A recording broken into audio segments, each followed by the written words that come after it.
अनामी ने स्वयं से 16 निर्गुण प्रकट किए हैं और हम जिस निर्गुण यानी ब्रह्म के अधीन हैं वो ईश्वर कहलाते हैं। पर संचित कर्म ऊपर कारण जगत में, कारण सृष्टि में, कारण देह में, वहां पर एकत्रित है। कारण यानी शब्द, स्पर्श, रूप, रस और गंध का संसार। ये गहरी आध्यात्मिक बातें हैं। ये इतनी सहजता से, सरलता से आम आदमी को समझ में ना आए, जिसे बहुत गूढ़ नहीं बनाते हैं, बहुत कठिन नहीं बनाते हैं, इसे सरल करते हैं। श्री कृष्ण के हिस्से का अनाज चुरा लिया, उनके हक का भोजन खुद ग्रहण कर लिया सुदामा ने, उनके मित्र ने, जिसकी वजह से वो रंग हो गए, वो गरीब हो गए। लेकिन जैसे ही उन्होंने उसे वापस किया और कुछ दाने ज्यादा वापस किए, उनके जीवन में वैभव का सूत्रपात हो गया। तो ये बहुत बड़ी युक्ति है। आपको वेल्दी होना है ना, आप हाथ में चाहे तो ग्लव्स पहन लें, पॉलिथीन बांध लें, कुछ भी करें। आप रोज सुबह धरती की सेवा करें। ये कैसे करें? आप सुबह मॉर्निंग वॉक के लिए निकलें। गुरुजी, हम जाने अनजाने में इतनी बार हमारी आत्मा यहाँ आ रही है, कर्म तो क्रिएट होंगे ही, हर जन्म में नए कर्म बनेंगे, पिछलों को सेटल करना होगा। तो ये बैलेंस कब होगा कर्म का? सजगता से, सावधानी से। आप हर चीज पर रिएक्ट ना करें। शब्द योग, ध्यान और भजन को एक क्रिया प्रक्रिया मानता है। यानी ध्यान का मतलब आंख बंद करके जो भीतर दिव्य आंख है उससे देखना, और बाहरी कान को विराम दे करके जो अंदर का दिव्य कर्ण है उससे सुनना, यानी अपने हिडन सेंसेस को एक्टिवेट करना। आप जब आंख और कान बंद करके बैठते हैं तो एक झंझनाहट सी महसूस होती है। ये अनहद नाद है। ये अनहद नाद, ये आकाशवाणी, ये वेदवाणी, ये आसमानी आवाज और इस ब्रह्म, पूर्ण ब्रह्म की वाणी, ये ब्रह्मनाद आपके कर्मों को जलाने में बहुत बड़ी भूमिका निभाता है।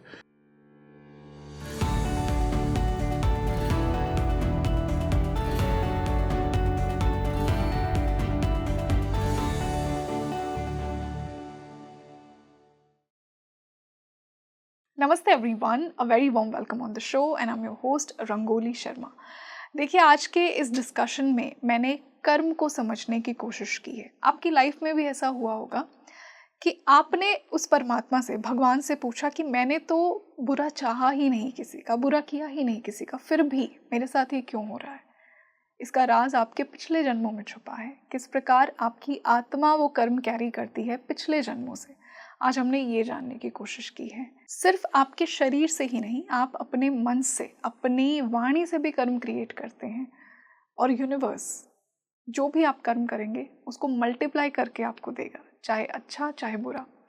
आज हमने यही जानने की कोशिश की है कि कैसे यूनिवर्स की नज़रों में वो अच्छे कर्म का पात्र बना जाए, कि यूनिवर्स आपको वो अच्छी चीज़ें दे। आपने देखा होगा कुछ लोग नेचुरली बचपन से ही बहुत सुंदर पैदा होंगे, बहुत धनी पैदा होंगे, बहुत यंग एज में उनको यश, फेम, ग्लोरी ये सब मिलेगा। क्या होता है ऐसी सोल्स का कर्म? आज मैंने ये जानने की कोशिश की है। तो अगर आपको भी इन सारी यूनिवर्स की ब्लेसिंग्स का पात्र बनना है तो कर्म को ज़रूर समझिए आज के इस डीप डिवाइन डिस्कशन से। और इतने वंडरफुल डिस्कशन के लिए एक उतने ही डिवाइन गेस्ट मेरे साथ जुड़े हैं, जिनकी प्रेजेंस में बैठकर मुझे बहुत हमेशा अपलिफ्टेड फील होता है उनके विचारों से। आपको भी उतना ही होता है और आप उन्हें बहुत पसंद करते हैं। मैं स्वागत करना चाहूँगी स्पिरिचुअल गुरु सदगुरु श्री दयाल जी महाराज का। Guru ji, a very warm welcome on the show. बहुत बहुत धन्यवाद रंगोली जी, आपको और स्पीकिंग ट्री के सभी दर्शकों को, श्रोताओं को बहुत बहुत आशीर्वाद, बहुत बहुत धन्यवाद। स्पीकिंग ट्री बहुत विलक्षण अभियान है, अनुष्ठान है, मिशन है, जो लोगों को आत्म जागृति का संदेश दे रहा है। बहुत अच्छा प्रयास है। मैं आपके इस प्रयास की भूरी भूरी सराहना करता हूँ। बहुत बहुत धन्यवाद गुरुजी। और आज उसी जागृति को हम महसूस करेंगे हमारे व्यूअर्स के लिए कर्म के थ्रू। गुरुजी ऐसा कहते हैं ना कि पिछले जन्म से एक चीज जो आपके साथ कंटिन्यू हो रही है वो है आपका कर्म। पिछले जन्म का कर्म जो इस जीवन में एक पर्टिकुलर समय पे जागृत होता है आपके लिए। किस प्रकार होता है ये? क्यों कर्मों को इतनी प्रधानता दी गई है कलयुग में स्पेशली?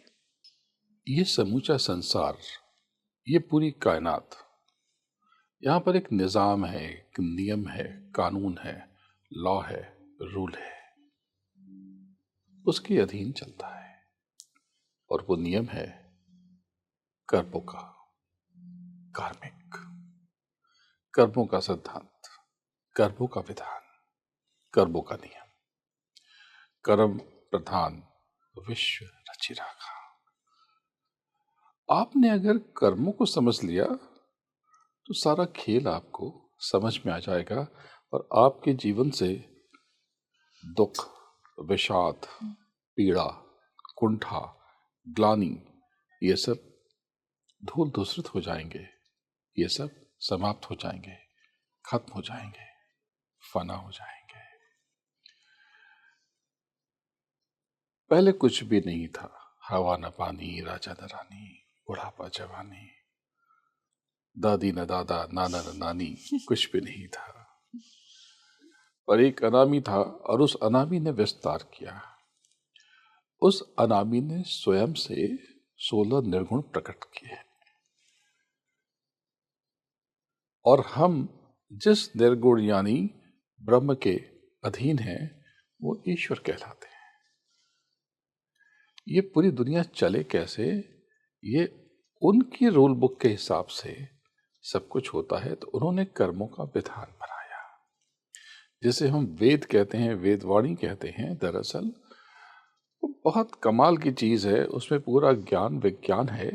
दरअसल उसमें कर्मों का विधान बना हुआ, यानी यूं समझें कि हम सब कुछ करने के लिए स्वतंत्र हैं, मुक्त हैं, आजाद हैं, लेकिन उसके कर्म को भोगने के लिए हम बंधे हुए हैं। आप जो चाहें वो कर सकते हैं, सच बोल सकते हैं, झूठ बोल सकते हैं, अच्छा बोल सकते हैं, बुरा बोल सकते हैं, कड़वा बोल सकते हैं, मीठा बोल सकते हैं, सही कर सकते हैं, गलत कर सकते हैं, जीवन दान दे सकते हैं, जीवन ले सकते हैं, जो चाहे वो कर सकते हैं। आप करने तक तो मुक्त हैं, फ्री हैं, लेकिन करने के बाद आप बंधे हुए हैं। एक बंधन है, इसी को नियम कहते हैं। कर्म प्रधान विश्व रचि राखा, जो जस करहि सोहि तस फल चाखा। ये जो हम धर्म कहते हैं ना, धर्म क्या है आपको पता है? ये दरअसल कर्मों का बोध है। धर्म आपके कर्मों का बोध है। जिसको अपने कर्मों का बोध नहीं है वो धार्मिक नहीं है।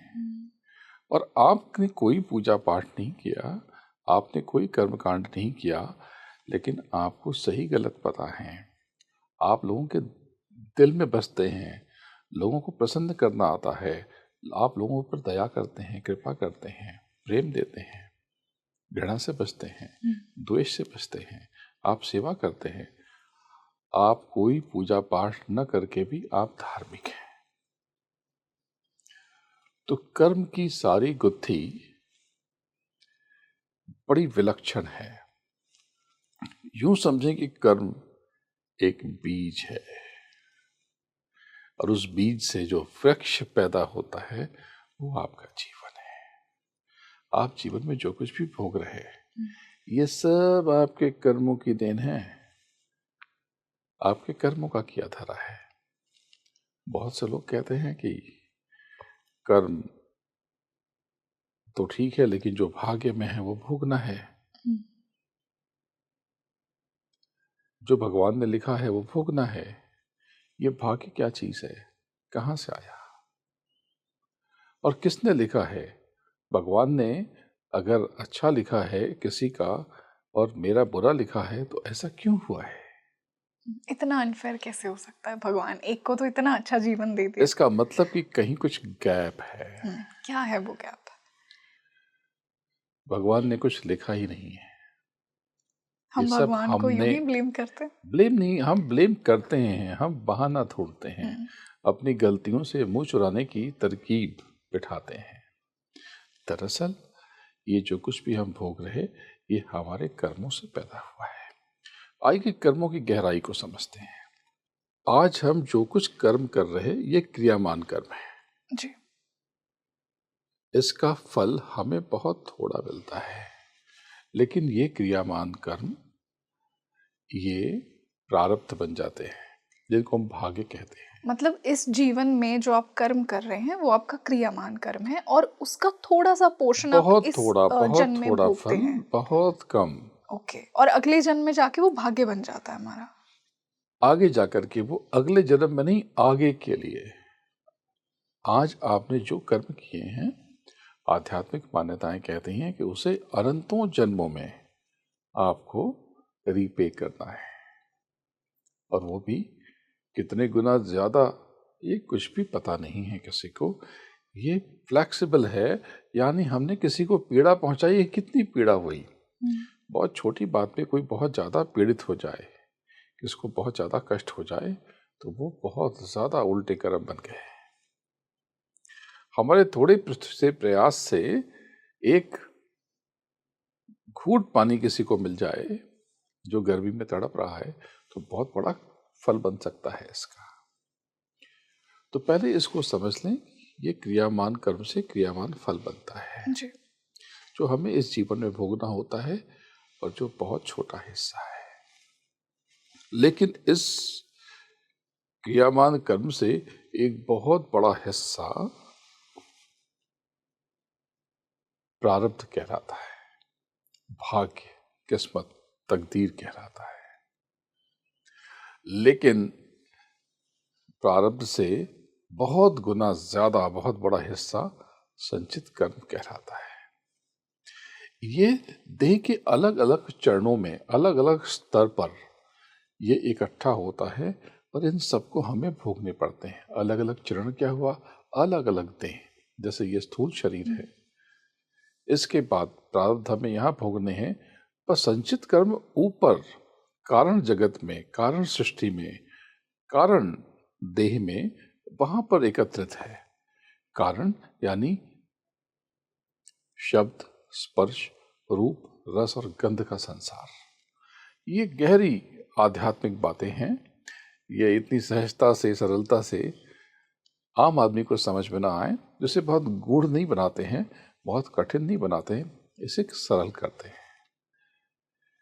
कि हमें अपने कर्मों को भोगना है, और हम जो कुछ आज भोग रहे हैं, झेल रहे हैं, अच्छा या बुरा, ये सब हमारे ही कर्मों से उपजा है।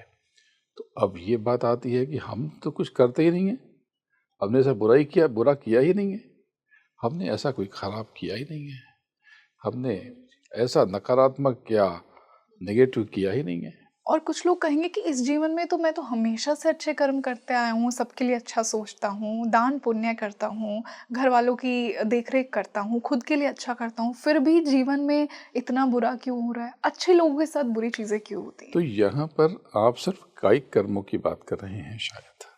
जो लोग ऐसा कहते हैं, ऐसा सोचते हैं, अगर आप भी सोचती हैं कि हमने तो कुछ बुरा किया ही नहीं है, तो आपने शायद काया से किए हुए कर्मों की ही गणना की, गिनती की।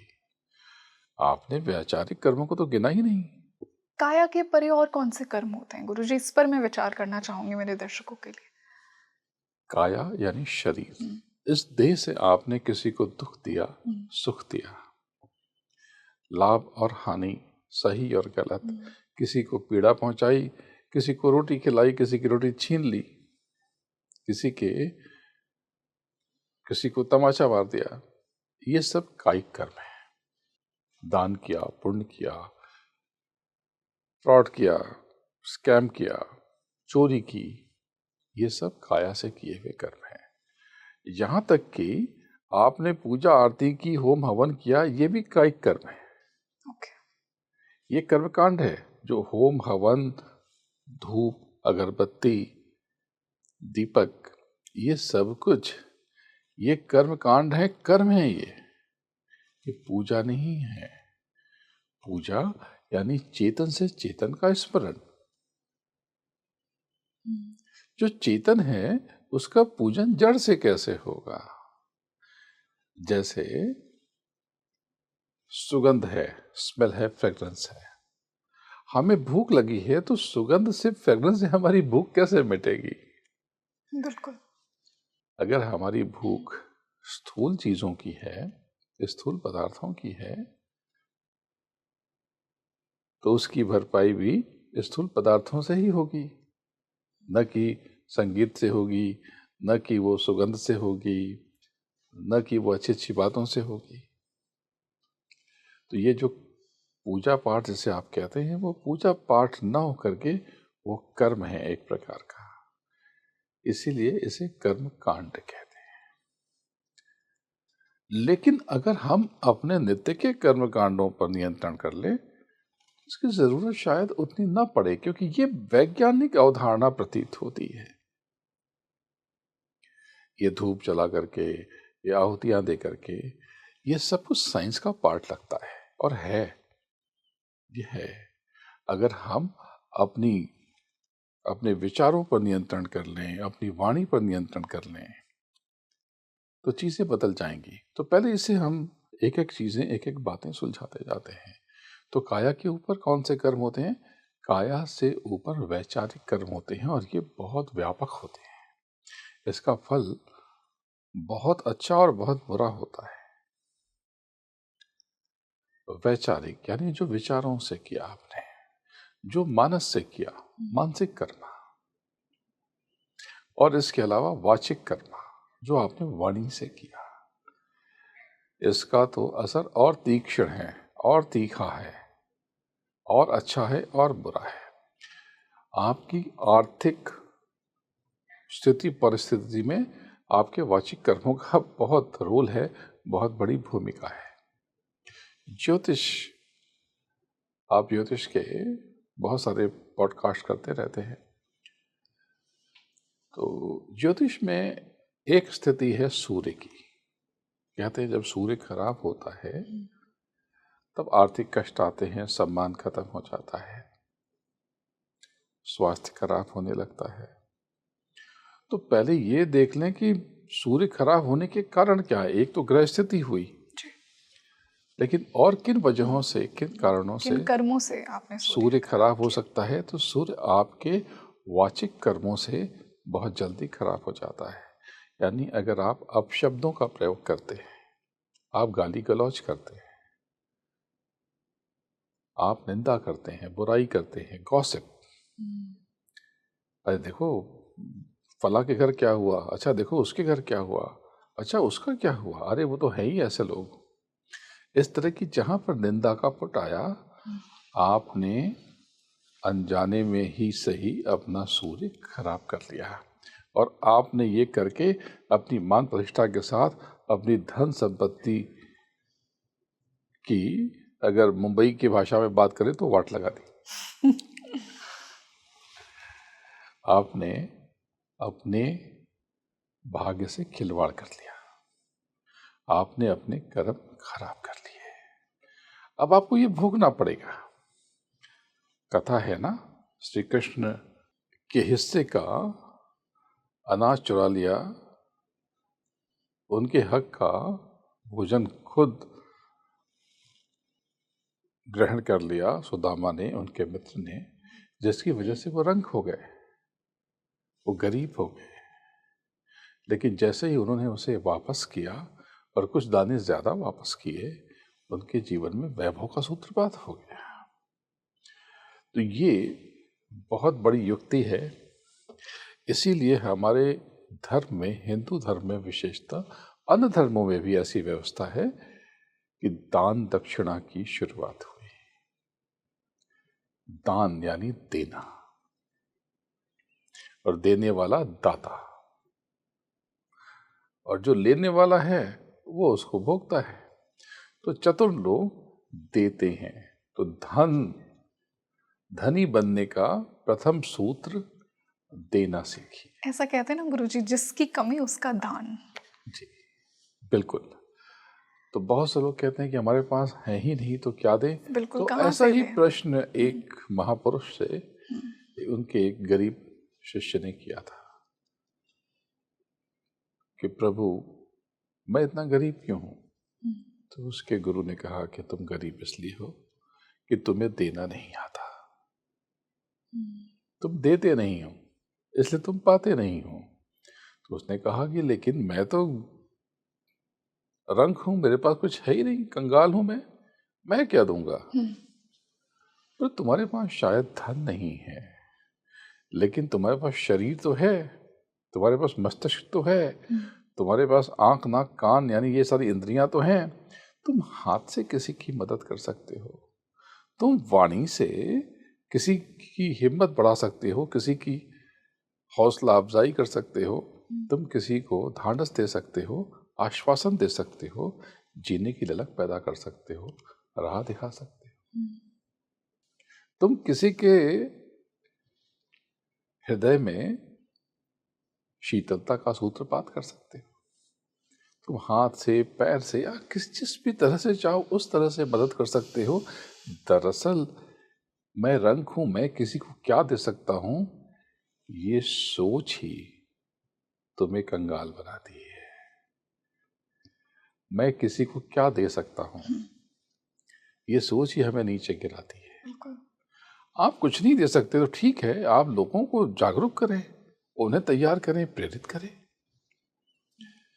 एक बहुत बड़े सुधारक हुए और उन्होंने केवल लोगों को प्रेरित करके बहुत बड़ी यूनिवर्सिटी खड़ी कर दी, विश्वविद्यालय खड़ा कर दिया, बनारस हिंदू यूनिवर्सिटी, काशी हिंदू विश्वविद्यालय।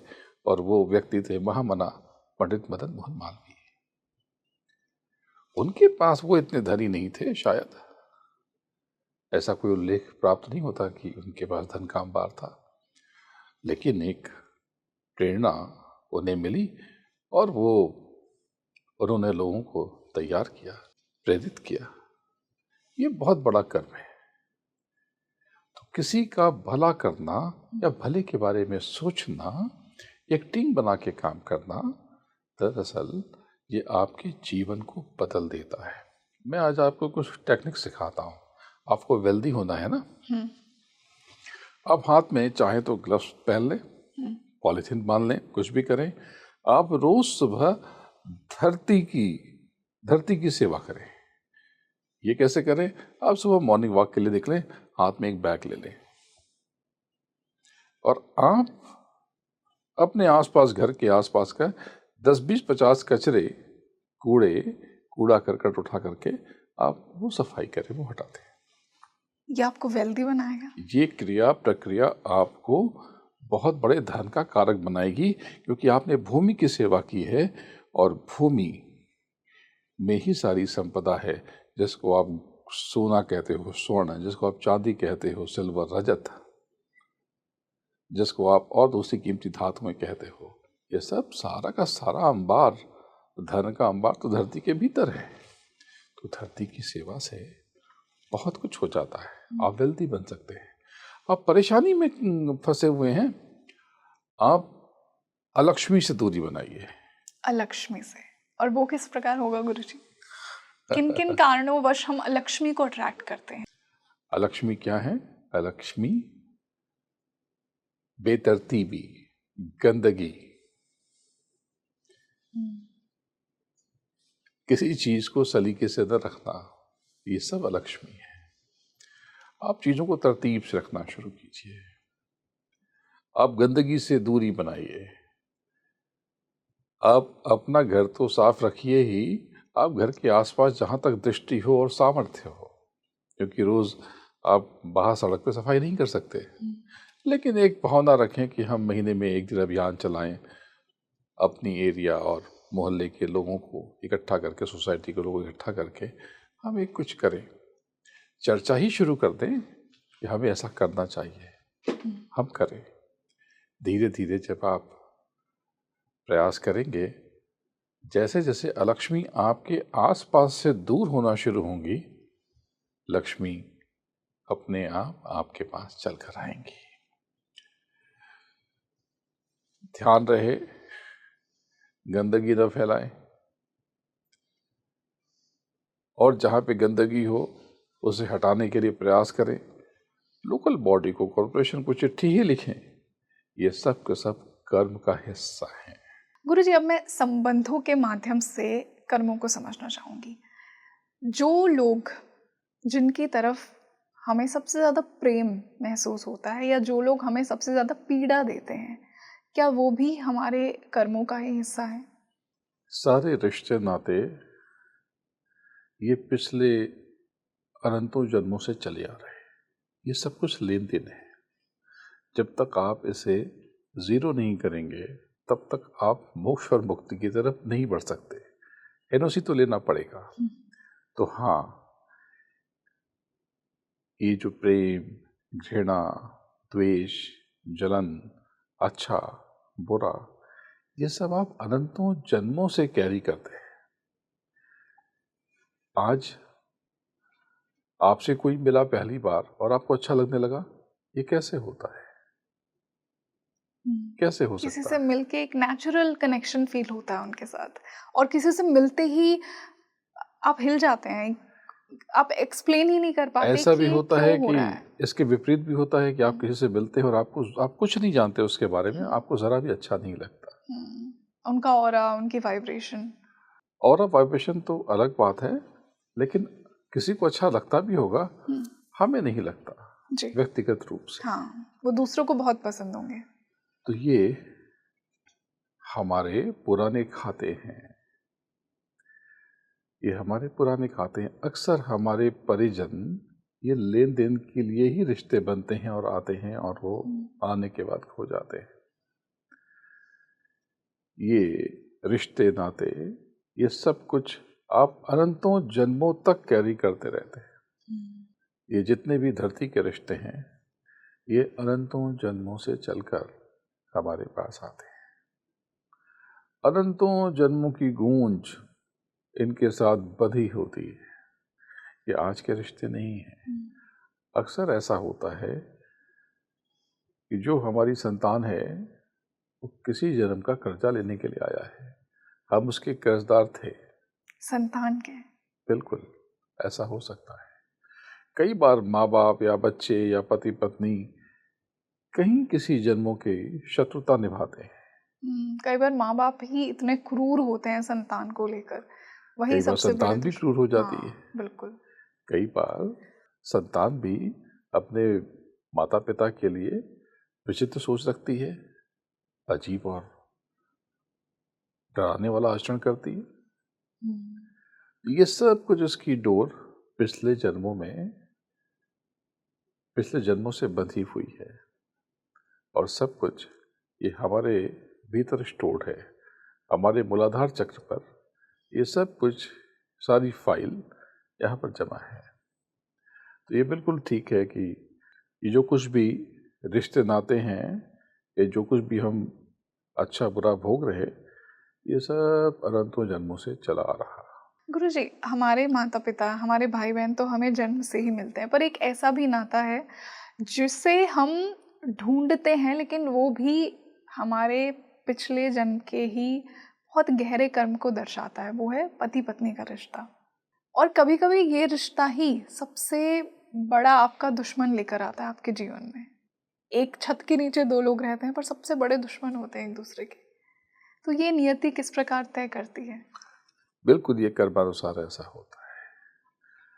अक्सर लोग लेन देन को, उस अकाउंट को कंप्लीट करने के लिए मिलते हैं, लेकिन उस अकाउंट को कंप्लीट करते करते उस अकाउंट को और बिगाड़ देते हैं। हम सारे के सारे लोग दरअसल कर्म और प्रारब्ध की रॉ में बहते चले जा रहे हैं, हमें पता ही नहीं चल रहा। और उस चक्कर में हम नए कर्मों को कर बैठते हैं, संपादित कर बैठते हैं, और नए कर्म जाल में फंस जाते हैं। हम स्वयं को उलझा लेते हैं। बहते बहते हम इतनी दूर निकल जाते हैं कि हम चीजों को बड़ा कुरूप बना लेते हैं। हमें पता ही नहीं चलता कि दरअसल ये जो कुछ भी हम भोग रहे हैं उसमें उस व्यक्ति का सीधा प्रत्यक्ष कोई रोल नहीं है, कोई भूमिका नहीं है। वो माध्यम बन गया है, वो उस चीज के लिए एक मीडियम हो गया है। हमें तो वो भोगना ही था, अगर वो ना होता तो कोई और होता। ये लेन देन का ये जो पूरा खेल है, ये कर्मकांड, ये 80,000 श्लोकों में ये बंधा हुआ है। समय पुरुष जिनको ईश्वर कहते हैं, उन्हीं को काल पुरुष कहते हैं, उनके मुख से आकाशवाणी हुई और आध्यात्मिक मान्यताएं कहती हैं कि 80,000 श्लोकों में, मंत्रों में एक नियम बन गया कर्म का, कर्मकांड, और उसके ऊपर 16,000 उपासना कांड और 4,000 ज्ञान कांड।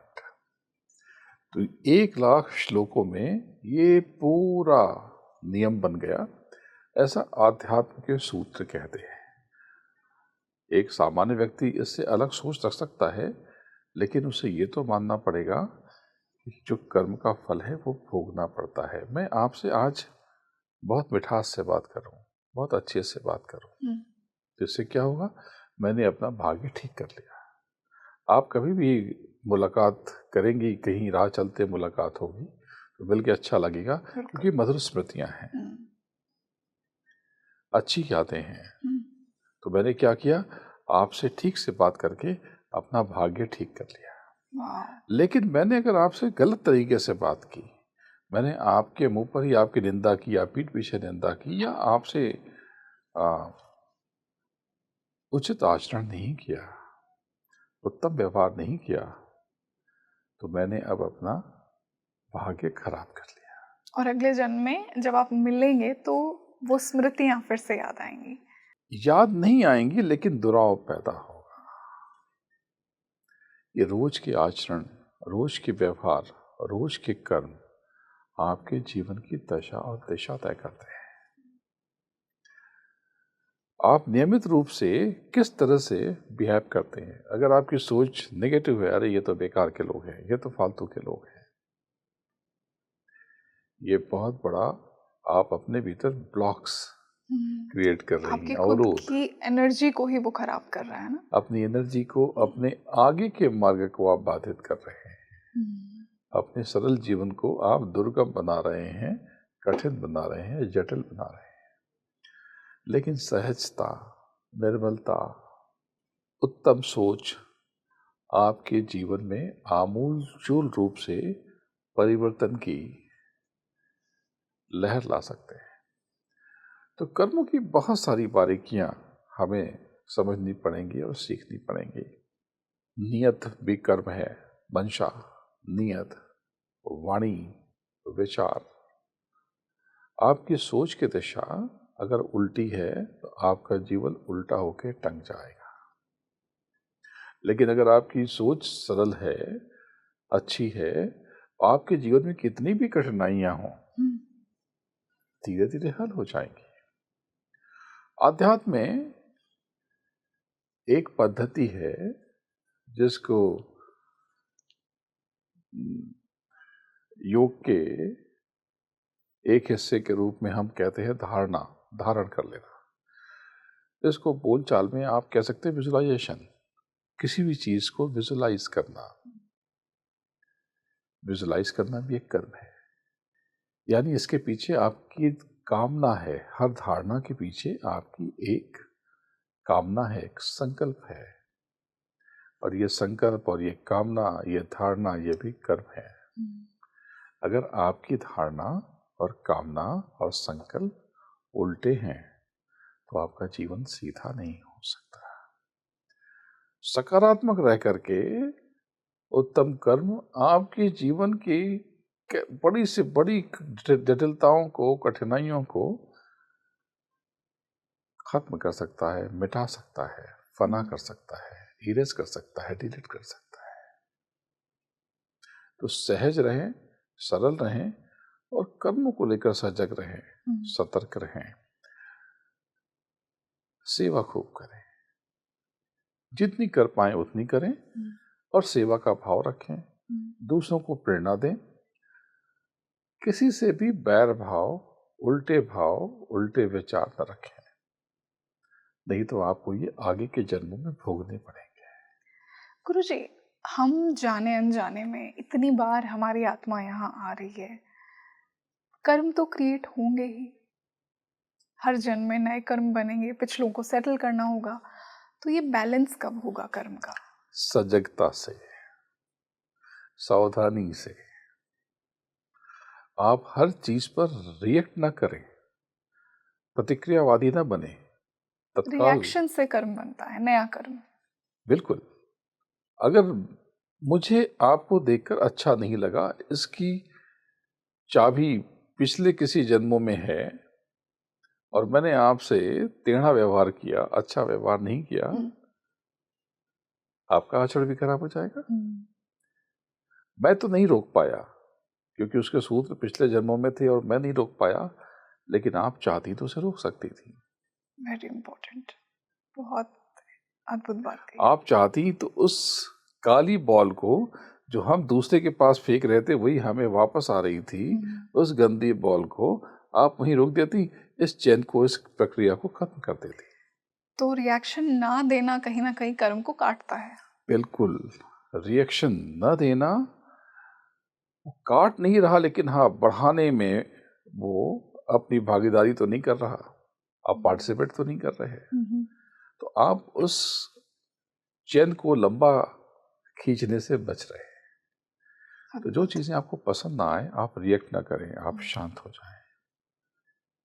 जो लोग आपको पसंद नहीं हैं, उनके बारे में सामूहिक चर्चा से बचें, क्योंकि सामूहिक चर्चा आप करेंगे तो उल्टी बात करेंगी। गॉसिपिंग जिसकी हमने बात की, निंदा करना, आप अनजाने में ही सही, आपके लिए फैक्ट है वो, लेकिन की तो आपने निंदा है। बिल्कुल। थोड़ा बर्दाश्त कर लें, थोड़ा सा सह लें, सहनशील हो जाएं और अपनी बारी का इंतजार करें, खुद को इम्प्रूव करें, खुद को बेहतर बनाएं, खुद को और सजाएं और संवारें और निखारें और शार्प करें। बहुत आसान है जीवन को उधार देना और इसे संवार देना। दूसरों के आचरण से, व्यवहार से प्रभावित न हो और दूसरों के कर्मों की जिम्मेदारी के जाल में न फंसे, यानी दूसरों के कर्मों की जिम्मेदारी न लें। और वो हम किस प्रकार लेते हैं गुरुजी? अरे देखो, वो कितना बुरा आदमी है, वो कितना बेकार आदमी है। अरे मैंने देखा था, उसने गाड़ी भिड़ा थी, कितना बदतमीज है, उसको बात करने की तमीज नहीं है। हम सिर्फ इतना कह सकते थे, मैंने देखा है, उसने उनसे जो बात की मुझे ठीक नहीं लगा, लेकिन अतिरिक्त अलंकारों से सजा करके उस पे नमक मिर्च डाल करके हमने अपने ही कर्मों को बिगाड़ लिया और अपने वाचिक कर्मों से हमने अपने भविष्य को खराब कर लिया।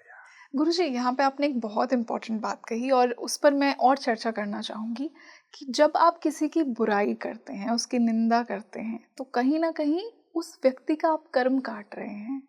इस बात को मैं समझना चाहूँगी, क्या ये सच है? अगर हम निंदा कर रहे हैं तो डेफिनेटली उसे लाभ हो रहा है, उस व्यक्ति कर्म को काट नहीं रहे, कर्म उसका नहीं कटता। अच्छा, उसे लाभ होगा? उसका कर्म नहीं कटेगा, मेरा कर्म खराब जरूर होगा। और उसे लाभ कैसे होगा? किसी का अपमान हो रहा है तो उसके लिए बड़े सम्मान की रूपरेखा बन रही है। अगर हम किसी का अपमान करते हैं तो दरअसल हम उसके लिए बड़े सम्मान की तैयारी करते हैं, बड़े सम्मान की कहानी लिख रहे हैं। जिस व्यक्ति की निंदा बहुत ज्यादा होती है उसका ही नाम बहुत होता है। जिस व्यक्ति की ज्यादा आलोचना होती है, जिसे अधिक से अधिक लोग क्रिटिसाइज करते हैं, वो कभी ना कभी पूजनीय बन जाता है, कभी ना कभी वो आदरणीय हो जाता है। पूरा समाज जिसकी बुराई पे लग जाता है, जब वक्त बदलता है, पलटता है, तो कभी न कभी वो पूजनीय हो सकता है, वो कभी न कभी पूजनीय हो सकता है। जो आज सबसे पीछे ढकेल दिया जाता है, समय वर्तुलाकार घूम रहा है और घूमेगा जैसे ही 180 डिग्री पे वो सामने फ्रंट पे खड़ा हो जाएगा। तो कर्मों को लेकर सजग रहना बहुत ज़रूरी है। काया से जो कर्म हम कर रहे हैं वो तो ठीक है, लेकिन बड़े खतरनाक कर्म है मानसिक।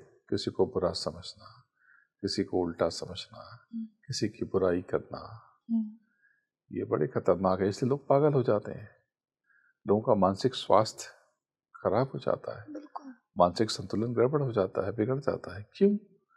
क्योंकि ये सब उनके मानसिक कर्मों का प्रतिफल है, ये बाई प्रोडक्ट है, बाई प्रोडक्ट है। वाचिक कर्मों से उसका प्रत्यक्ष लाभ अर्थ पे पड़ता है। आपने अपने आसपास भी देखा होगा कि लोग अन्न तो अच्छा करते हैं, कमाते तो अच्छा है, सेव नहीं कर पाते, लेकिन सेव नहीं कर पाते, पैसा टिकता नहीं है। क्यों? क्यों नहीं टिकता? क्योंकि वो आदत है हमें गॉसिप करने की, निंदा करने की, बुराई करने की, चिड़चिड़ाने की, अपशब्दों के प्रयोग की, प्रेम में भी गालियां देने की, नेगेटिव इमोशंस रखना, सामने कुछ और अंदर कुछ और, ये भी लोग बहुत आपकी करते हैं। वाणी से हमेशा उल्टा निकल रहा है, तो ये आपकी आर्थिक, शारीरिक और प्रतिष्ठा पर आगे जाकर के आघात करेगा।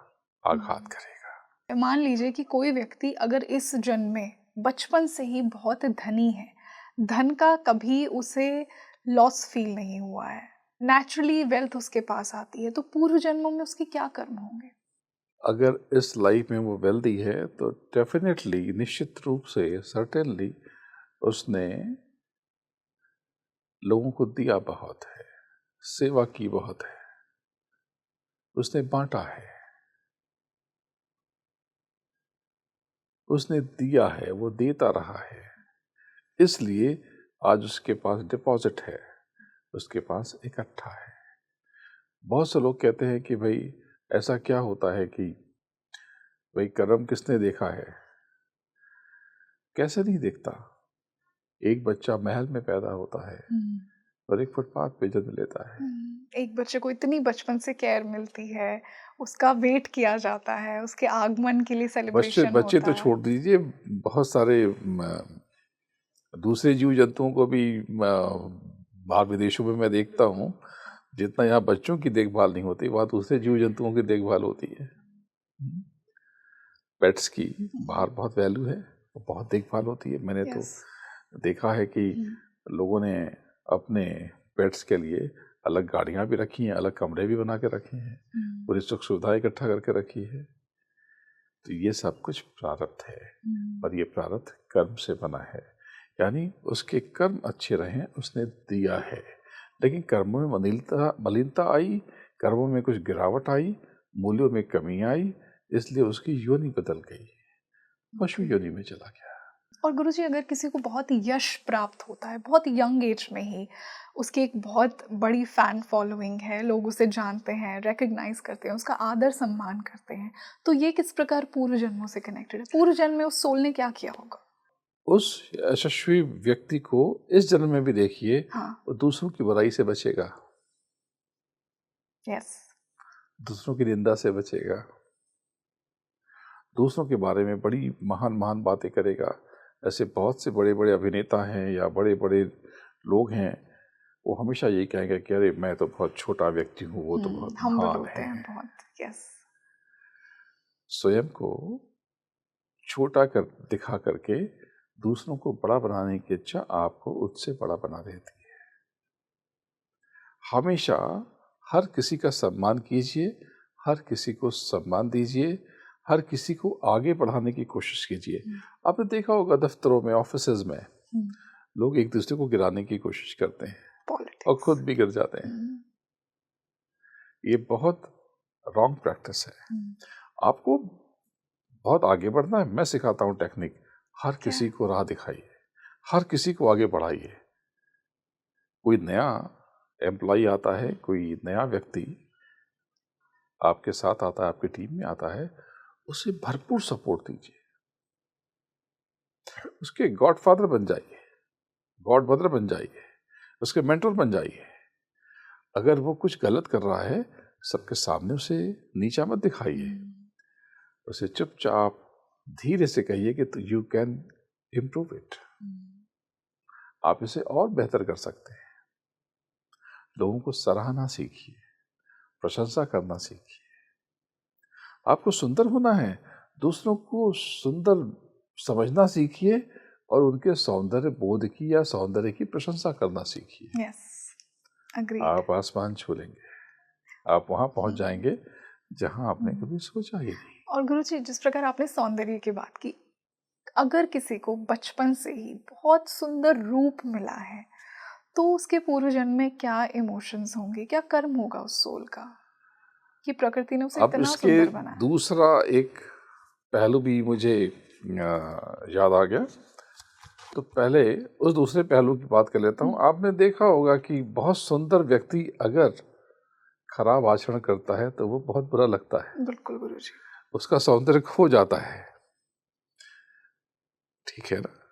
यस। अगर कोई बहुत सुंदर व्यक्ति बहुत क्रोध में आता है तो बड़ा क्रूर दिखाई देता है, अगली लगता है। तो ये सौंदर्य उसे कहाँ से मिला? ये सौंदर्य उसे लोगों को सुंदर बनाने से मिला, या सुंदर बनाने के प्रयासों से मिला, या उसके सौंदर्य की प्रशंसा से मिला। आप पूरे संसार को सुंदर समझिए, संसार में कोई भी बुरा नहीं है। परिस्थितियां भिन्न होंगी उसकी, उसके हालात विपरीत होंगे, इंसान तो सुंदर ही है वो।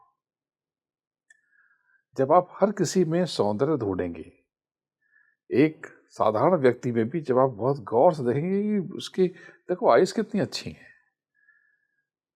देखो उसे ठीक से वो रहता नहीं है, रहती नहीं है, लेकिन देखो उसकी नोज अच्छी है, उसके बाल बहुत अच्छे हैं, she is very beautiful, he is very handsome. जब आप प्रशंसा करते हैं, सराहना करते हैं, आप उसके रूप की, सौंदर्य की प्रति सकारात्मक बोध और विचार रखते हैं, आप धीरे धीरे सुंदर होते चले जाते हैं।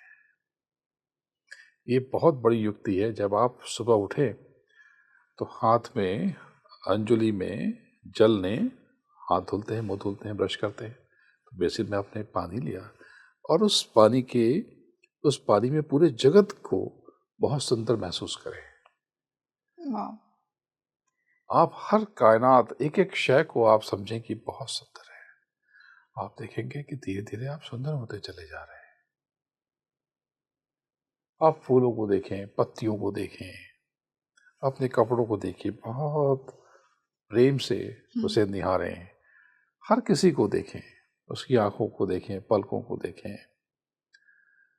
उसकी बॉडी लैंग्वेजेस को देखें और उसे तारीफ भी करें और उसे इम्प्रूव करने की तरकीब भी सुझाएं, युक्ति भी बताएं।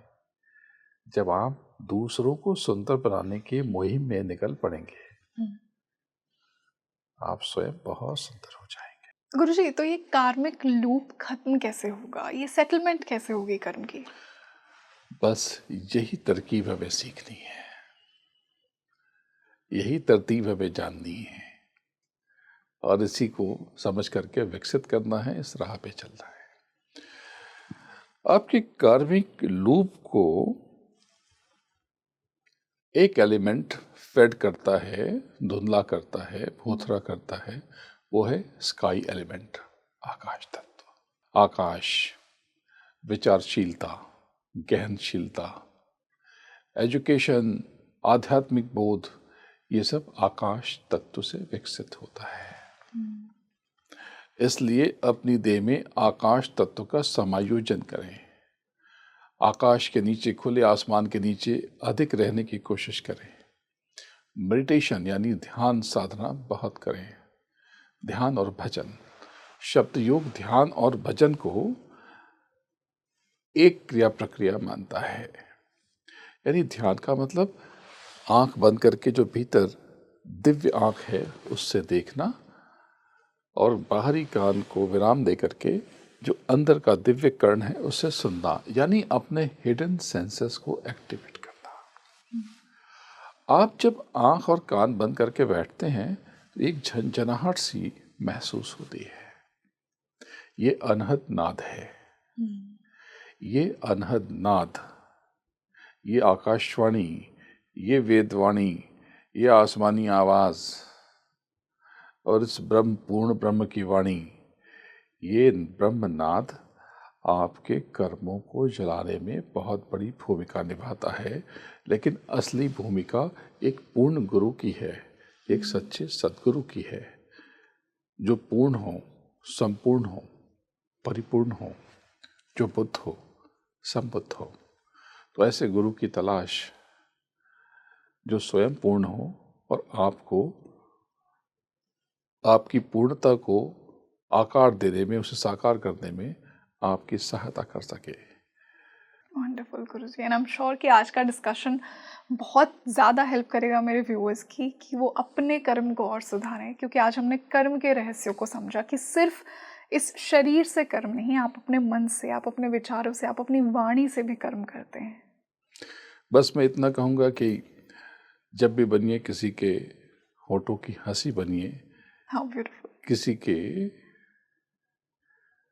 हृदय की खुशी बनिए, उसके अंतर्मन की शांति का कारक बनिए। किसी की आंख की आंसू मत बनिए, किसी की बेबसी मत बनिए, किसी का दर्द मत बनिए। अगर आप किसी की आंख के आंसू बनेंगे तो वो आंसू आपको एक सैलाब में बहा देगा और आपको डुबा देगा, फना कर देगा। तो किसी के काम में आए, किसी की मदद करें, सहायता करें, हमेशा मुस्कुराएं, जब बोले मीठा बोले, ऐसी वाणी बोलिए मन का आपक होए और को शीतल करे और आप बहु शीतल हुए। जब भी बोले अच्छा बोलें, जब भी करें अच्छा करें, आनंद से रहें, सबके आनंद की कामना करें, सबके मंगल कामना करें। जब सबका मंगल होगा तो आपका मंगल स्वमेव होने लगेगा।